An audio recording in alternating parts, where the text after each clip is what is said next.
Buenas noches, doctor y compañeros. El día de hoy vamos a hablar sobre el manejo del dolor agudo postoperatorio. Vamos a ver que el dolor agudo se va a definir como una respuesta fisiológica normal, ¿no? Y prevista a un estímulo, ya sea químico, térmico o mecánico, ¿no? Por lo general, este dolor agudo se resuelve en un mes y puede inducir un cambio en el sistema nervioso central, ¿no? Por ejemplo, las características que va a presentar el dolor agudo son inicio reciente, que ese dolor se puede manifestar de manera inmediata o a las pocas horas después de la cirugía, ¿no? También va a tener una duración limitada, va a tener un carácter transitorio y una intensidad variable, ¿no? Y la localización puede ser específica, ya que se ubique en la zona donde se realizó la intervención quirúrgica. Los factores que influyen en el dolor agudo pueden ser la localización, la naturaleza y la duración de la cirugía, el tipo y magnitud de la incisión, el contexto fisiológico y psicológico del paciente, la preparación preoperatoria, psicológica y fisiológica, ¿no? También presencia de complicaciones después de la cirugía, ¿no? Y el tratamiento anestésico. Ya. Bueno, en la evaluación del manejo agudo vamos a ver que en la unidad de postoperado se va a medir el ingreso del paciente, ¿no? Según los controles vitales y al egreso, ¿no? Eso se va a registrar en la hoja de registros, ¿no? También va a haber en los servicios clínicos, se va a medir al ingreso y en cada control los signos vitales, ¿no? Entre las primeras 24 horas a 48, ¿no? Y esto también va a depender mucho de la complejidad de la cirugía. También se va a utilizar las escalas numéricas, ¿no? Uno que es la evaluación que se utiliza más común, ¿no? Que se numera del 1 al 10, donde el paciente va a seleccionar el número que mejor evalúa la intensidad del síntoma. También vamos a hablar sobre el procesamiento del dolor, ¿no? Vamos a encontrar en primer lugar la transducción, que va a ser la conversión de un estímulo, ¿no? Nocivo, ya puede ser mecánico, térmico, clínico, en la actividad eléctrica, ¿no? Por las terminaciones nerviosas sensoriales periféricas, ¿no? Este proceso va a ocurrir netamente en el sitio de lesión. Aquí los mediadores en la lesión tisular van a liberar diversos mediadores químicos, ¿no? Como puede ser la radicina, las prostaglandinas, la serotonina y la histamina, ¿no?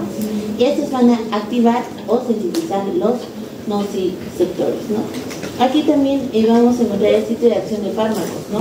Que podemos encontrar a los AINES, a los antihistamínicos, a los estabilizadores de membrana y anestésicos locales. Después vamos a encontrar a la transmisión, ¿no? Que va a ser la propagación del impulso eléctrico a lo largo de las fibras nerviosas primarias, desde la periferia hasta la médula espinal. Y luego a través del tronco espinotalámico se va a dar este procesamiento de dolor, ¿no? Aquí el sitio de acción de fármacos se va a dar más que nada a los anestésicos locales, ¿no? Que van a ser el pilar de tratamiento de esta fase. Además que se pueden usar para el bloqueo nervioso periférico, el bloqueo del plexo o la anestesia epidural. Después vamos a encontrar a la modulación, ¿no? Que este procesamiento va a ocurrir principalmente en el asta dorsal de la médula espinal. Este va a ser, como dice su nombre, un proceso de modificación, ¿no? De la señal nociceptiva antes de que ascienda al cerebro, ¿no? Aquí va a haber una inhibición descendiente, ¿no? Por ejemplo, el cerebro va a enviar señales a través de las fibras inhibidoras descendentes, ¿no? Para poder suprimir la señal del dolor en el asta dorsal. Aquí los fármacos que encontramos van a ser los opioides espinales, los agonistas alfa-2, los antagonistas del receptor NMDA y entre otros. Y por último vamos a encontrar a la percepción, ¿no? Que va a ser la experiencia consciente, ¿no? Esta va a ser la interpretación final, ¿no? Perceptiva del dolor en el cerebro. Además que aquí es donde la señal eléctrica se convierte en la experiencia consciente del dolor, ¿no? Como ya les expliqué, incluyendo así tanto los componentes emocionales y cognitivos. Y por último, ¿por qué es importante saber este procesamiento del dolor, ¿no? Esto más que nada, este diagrama va a ser una justificación biológica, ¿no? Para la estrategia de analgesia multimodal postoperatoria, ¿no? Por ejemplo, un AINE va a actuar como un como una transducción. También el bloqueo del plexo va a actuar como una transmisión. Los opioides cuartos van a actuar como percepción y los gabapentinoides van a actuar indirectamente como una modulación. Ya. Aquí vamos a encontrar. Nos ha quedado claro esa parte, ¿no? Porque de eso les voy a preguntar, ¿no?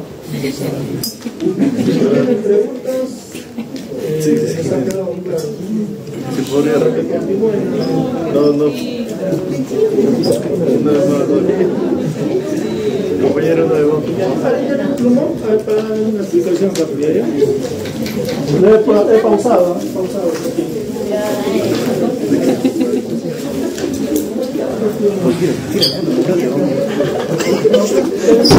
La fisiopatología del dolor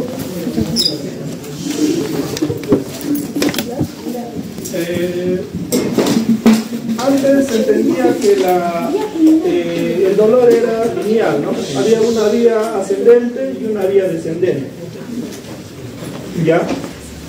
Y acá le llamaban la vía ascendente, la vía desde el momento en que uno recibía la lesión o la agresión tisular, se activaba el nociceptor y llegaba al cerebro donde se interpretaba que era como una sensación desagradable, ¿no? Y a partir de ese momento se liberaba todo un sistema de compensación o de modulación que le llamaban el descendente para inhibir en cierto grado ese dolor, ¿no? Pero en estas vías dejaron de ser o de nombrarse así ascendente y descendente, y una vía aferente y eferente. ¿Por qué? Porque, como ha mencionado su compañera, hay 4 fases, ¿no? Una de ellas es la transducción. La primera es la transducción, que es en el momento en el que uno recibe una agresión o una lesión, ¿no?, tisular, y se activa un nociceptor. El nociceptor es la parte final de un nervio, ¿no?, que puede estar en la piel, y se va a estimular y se va a convertir en una... ¿En qué se convierte la que has puesto? En la primera parte, en la traducción. ¿En qué se convierte el estímulo? En una actividad o un impulso eléctrico, ¿no? Entonces a eso se le va a llamar transducción. Luego va a llegar a la asta posterior de la médula, y ahí se va a llamar, a partir de ese momento hacia arriba, se va a llamar transmisión. Sin embargo, antes se pensaba que llegaba directamente a la percepción, ¿no? Pero antes de llegar a la percepción ya se activa el sistema de modulación, que es la tercera parte, y ya no es lineal, ¿no? O sea, ya no sube, sino empieza a descender, empieza a activarse algunos sistemas de amortiguación de ese dolor, pero también sigue hacia arriba para dar la percepción. Ahora, en cada una de estas fases hay mediadores.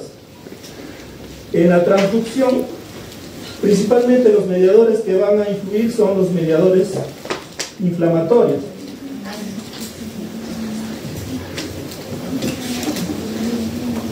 Como son la histamina,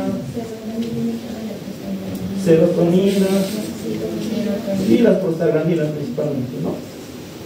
Luego, en la segunda fase, que es la transmisión, va a estar principalmente el glutamato y la sustancia P. En la modulación se activan las respuestas de las endorfinas. Y como les había mencionado, generalmente esto trata de amortiguar el dolor, ¿no?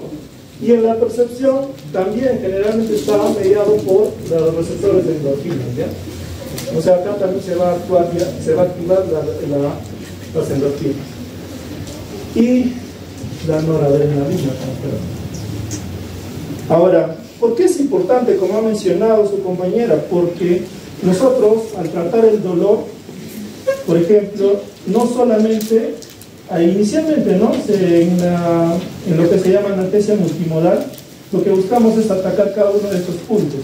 ¿Para qué? Para potenciar el efecto analgésico. Ya, por ejemplo, acá voy a usar AINES ¿no? En estas zonas de transmisión y percepción generalmente usamos opioides, perdón, en transmisión usamos anestésicos locales y en modulación y percepción generalmente opioides. ¿Ya? Entonces, cuando nosotros buscamos una analgesia multimodal, asociamos cada uno porque cada uno va a actuar en una vía distinta, ¿no? Y va a mejorar el efecto analgésico. ¿Ya? Eso principalmente. Analgesia multimodal. Se va a ver los objetivos, ¿no? El efecto alrededor de opioides, la administración puede ser por vía oral, intravenosa, intramuscular. También se va a dar una aceleración de la recuperación del paciente. Bien. Aquí en los AINES vamos a ver que va a ejercer un efecto analgésico y antiinflamatorio, ¿no? Que se va a dar mediante la inhibición de las enzimas ciclooxigenasa, que van a tener dos isoformas principales, ¿no? Que uno es el constitutivo, que va a presentar, se presenta de forma basal, ¿no? En la mayoría de tejidos y va a ser el responsable de la producción de las prostaglandinas, ¿no? Que va a tener como función la protección, ¿no? Después vamos a encontrar a otro isoforma, que es la inducible, que se expresa en respuesta a estímulos inflamatorios, ¿no?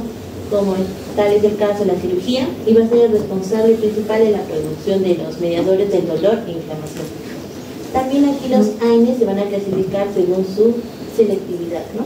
Los no selectivos, aquí podemos encontrar el grupo de los ibuprofenos, el ketorolaco, el diclofenaco, que van a ser potentes, pero el bloqueo va a conllevar a los riesgos de sangrado y también puede dar una úlcera gástrica, ¿no?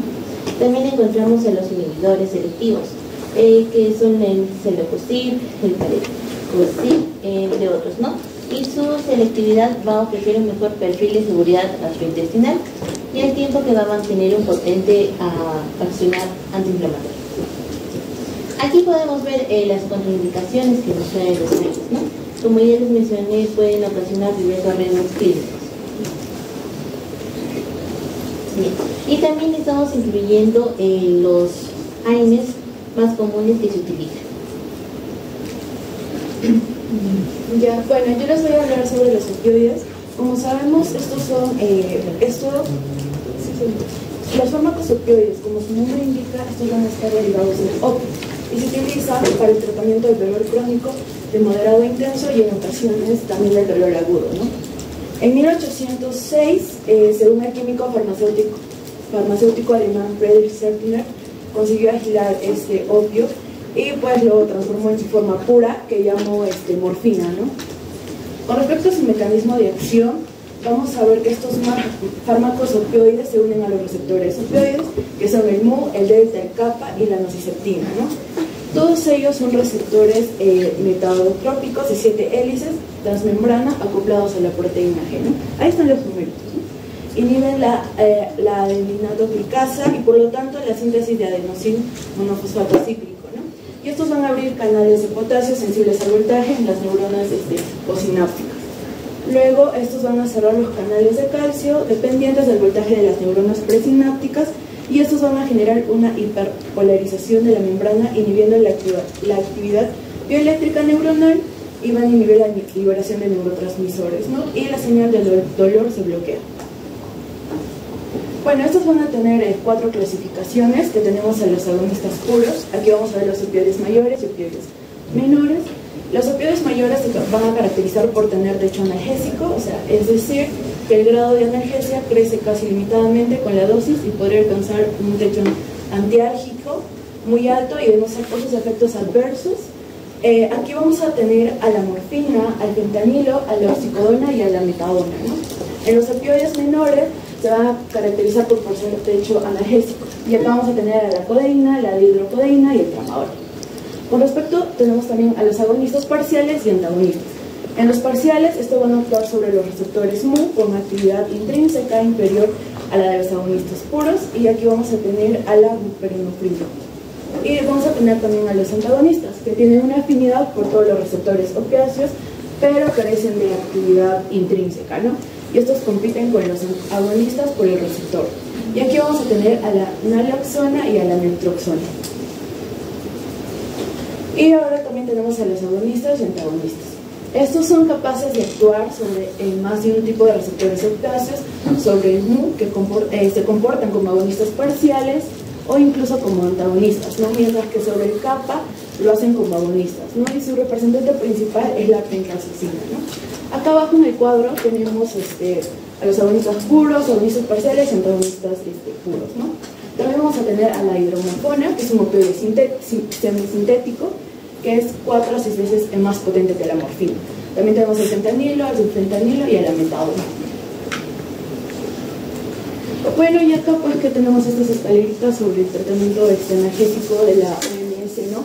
Que tenemos opioides débiles y opioides potentes. En los débiles tenemos la codeína, tricodeína, el tramadol, y en los potentes tenemos la morfina, el fentanilo, la oxicodona, la metadona y el buprenorfina, ¿no? Y pues aquí tenemos sobre las dosis analgésicas equivalentes de los opioides, de cada uno de ellos, ¿no? Y pues acá algunas reacciones adversas, ¿no? de los opioides en este caso. Tenemos afectación respiratoria, efectos sobre el sistema nervioso central, alteración gastrointestinal, tolerancia y dependencia y otros efectos importantes, ¿no? Bueno, continuando con la exposición, vamos a mencionar sobre las técnicas regionales, tanto como los bloqueos o los bloques a nivel lo que es epidural también, ¿no? ¿Qué nos menciona estas técnicas regionales? Nos dice que es una estrategia eficaz y ampliamente que se va a utilizar, ¿para qué? Para controlar el dolor y también mejorar la recuperación del paciente, ¿no? ¿Qué nos va a dar estas técnicas? Va a aliviar el dolor localizado, ¿no?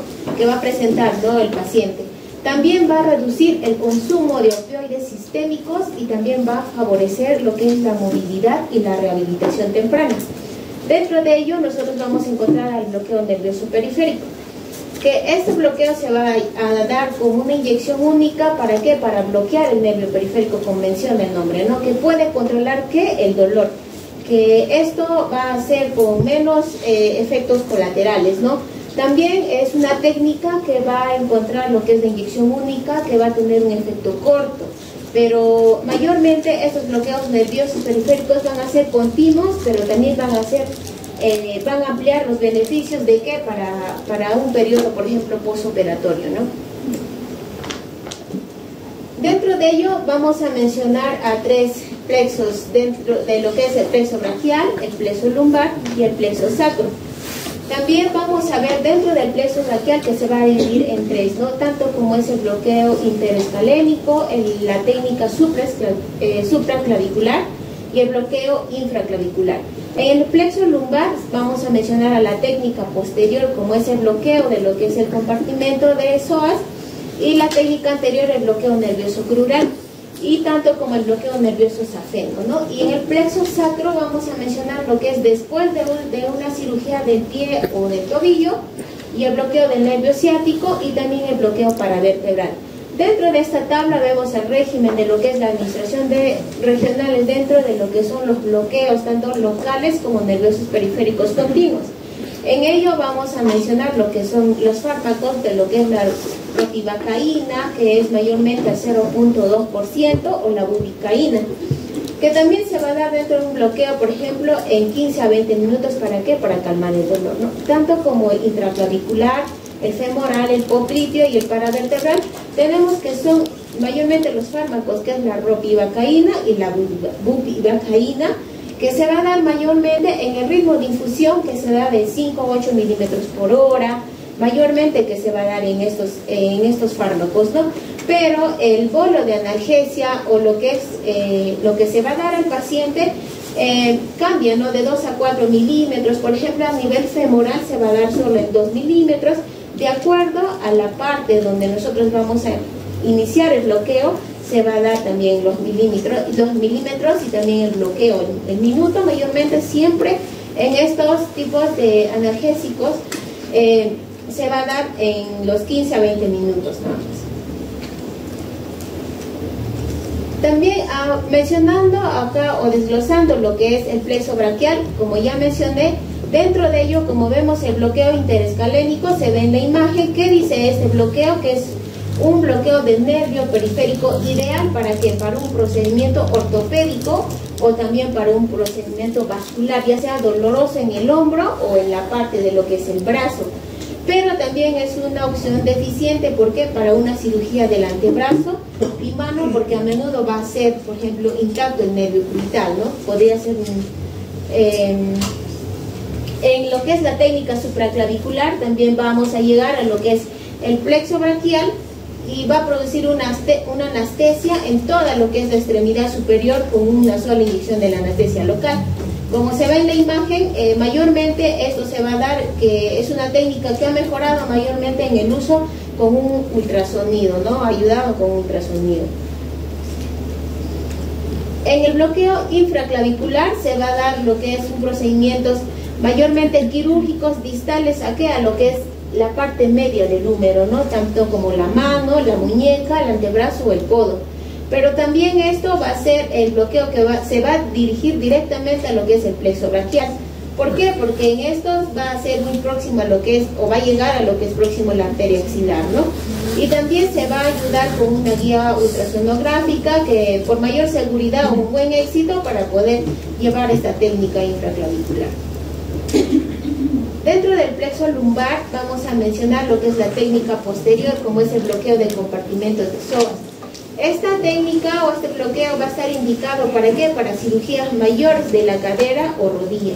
También se combina tanto como el nervio ciático, que se va a realizar en cualquier procedimiento quirúrgico dentro de lo que son las extremidades inferiores, ¿no? También se va a hacer, la incidencia mayormente se va a dar en la lesión del nervio ciático, y después también podría ser de una artroplastía total de rodilla, ¿no? Como se ve en la imagen donde se está el bloqueo de compartimental de psoas.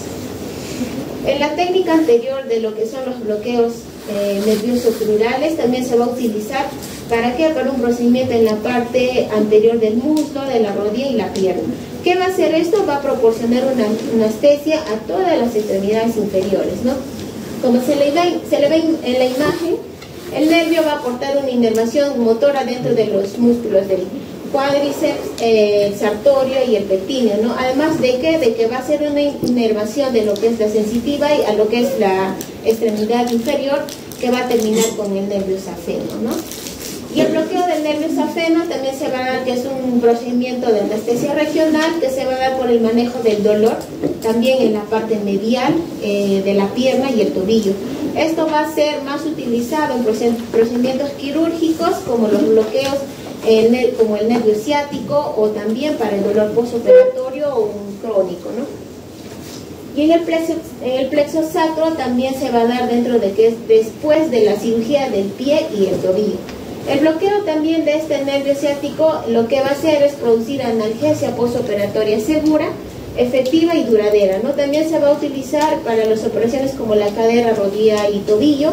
También el bloqueo popliteo, que se va a dar continuo al nervio ciático, ¿no? Que va a poder utilizar en lo que son las instalaciones hospitalarias, pero también puede ser ambulatorias. Y en el plexo paravertebral, que se puede producir analgesia segmentaria con muchos procedimientos que se va a dar, como por ejemplo la toracotomía, la mastectomía, la nefrotomía o la calicectomía, tanto como las fracturas costales, las cirugías toracoscópicas, ya sea con asistencia de video o procedimientos inguinales o abdominales. Dentro de también hablamos o mencionamos dentro de las técnicas, vamos a mencionar a las anestesias epidurales. ¿Qué es esta anestesia? Es una forma de bloqueo neuroaxial, ¿no? Que se va a lograr que mediante una introducción o una solución de anestésicos locales, tanto en el espacio epidural, que se va a lograr un mecanismo de bloqueo que va a llegar a una conducción nerviosa a nivel de lo que es la médula espinal, como se ve en la imagen, que es un componente crucial, lo que es el tratamiento multimodal del dolor perioperatorio, o va a mejorar lo que son los resultados del paciente, ¿no? Tanto como el nivel de la punción, vamos a tener los tipos de cirugías, que se va a dar lo que es el tipo de cirugía cardíaca, torácica, abdominal, abdomen superior, abdomen inferior, aorta abdominal y las extremidades inferiores, y el sitio de punción que se va a dar, ¿no?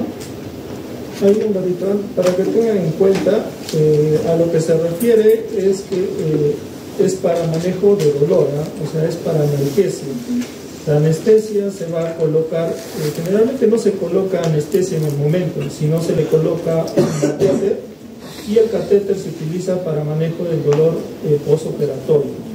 ¿Ya? Entonces, o puede ponerse dosis mínimas para disminuir el efecto de la anestesia general, para potenciar o disminuir la cantidad de anestesia general que se va a utilizar. ¿Ya? Pasen a la penúltima, por favor, en ventajas de último. Bueno, continuando con las ventajas de la modalidad de la recuperación, son varias, pero solamente vamos a considerar las más importantes, que vienen hacia el 5, como es el menor consumo total de opioides en postoperatorio, ¿no? Que esto debe ser temprano, que va desde las 24 a las 72 horas. Acá pues nos menciona básicamente que nosotros ya al combinar fármacos y técnicas vamos a conseguir una analgesia, ¿no? Sin la necesidad de recurrir a las dosis de opioides. Entonces eso también es beneficioso porque va a reducir los efectos adversos que nos va a proporcionar los opioides, ¿no? Y la dependencia es. También tenemos el mejor control del dolor en cuanto al reposo y al movimiento, donde pues hay reducciones clínicas en puntuaciones en cuanto al dolor, que va de las 24 a las 48 horas, y pues los bloqueos regionales, tanto periféricos como epidurales, van a aportar una mayor ganancia de analgesia, ¿no? Para estos procedimientos específicos. También una movilización precoz y mejor rehabilitación funcional, donde hay menos dolor va a haber una menos sedación, ¿no? Que va a permitir que el paciente camine precozmente, y entonces esto va a mejorar en cuanto a su marcha y a su recuperación funcional, que sea más rápido, ¿no? También teniendo en cuenta acá el protocolo ERAS.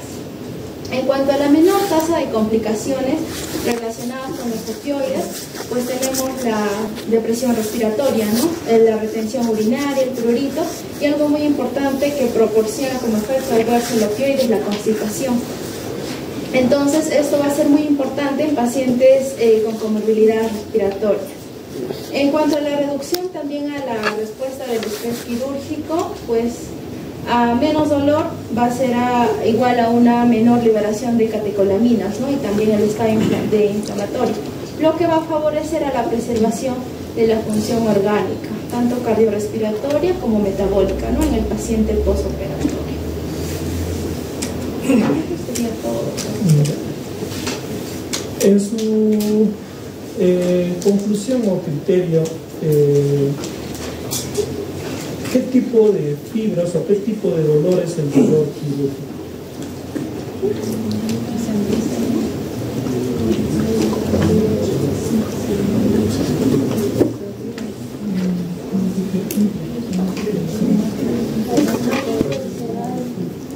Entre somático, visceral, ¿de cuál de ellos? Somático, ¿no? Es en la mayoría de los casos, no siempre, somático. ¿Por qué? Porque sí también podría, si tuviera afectación de paquetes nerviosos o alguna sección nerviosa, va a poder producir dolores neuropáticos, ¿no? Ahora, el manejo de dolor es bastante complejo, y también la cantidad de analgésicos que se dispone hoy en día, aparte de estas tres partes básicas que se utilizan, que son AINES, anestésicos locales y opioides, existen otros analgésicos, ¿no? Los alfa-2 agonistas, se utiliza también los gabapentinoides, ¿ya? Pero se utilizan en síndromes complejos más amplios, ¿no? Pero como estamos hablando de dolor agudo postoperatorio, y generalmente, ¿por qué estamos hablando de este tipo de dolor? Porque es el dolor que ustedes como médicos generales van a manejar, o como en general hacia cualquier especialidad, uno de los principales motivos de consulta es el dolor, ¿no? Y entonces, si ustedes tienen que entender lo básico para manejar un dolor adecuadamente, ¿no? Entonces ahí ¿han mencionado la escala de la OMS, de manejo analgésico de la OMS?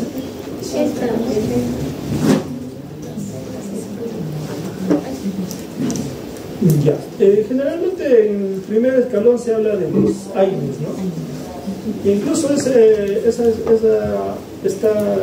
escalera está incompleta, ¿no? Porque falta el cuarto, donde se habla de todos los procedimientos invasivos para el manejo del dolor. Sin embargo, esa escalera de la OMS no siempre es aplicable.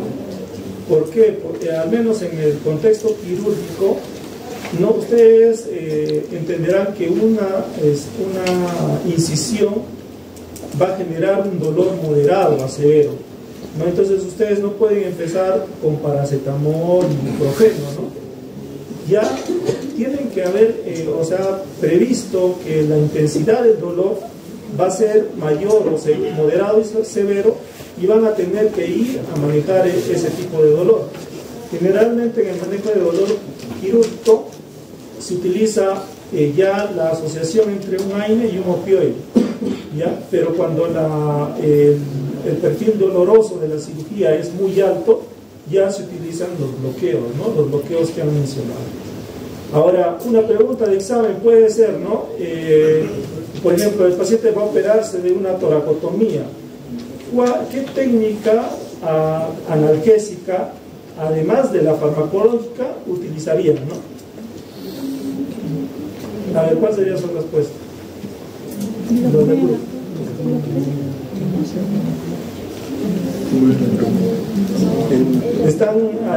Recuerden que le van a abrir las costillas, ¿no?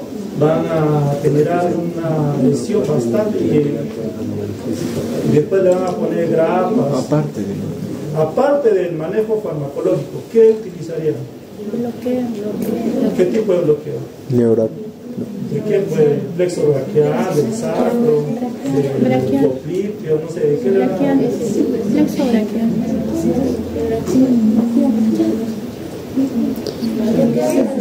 Un bloqueo torácico, un bloqueo paravertebral o epidural, pero torácico.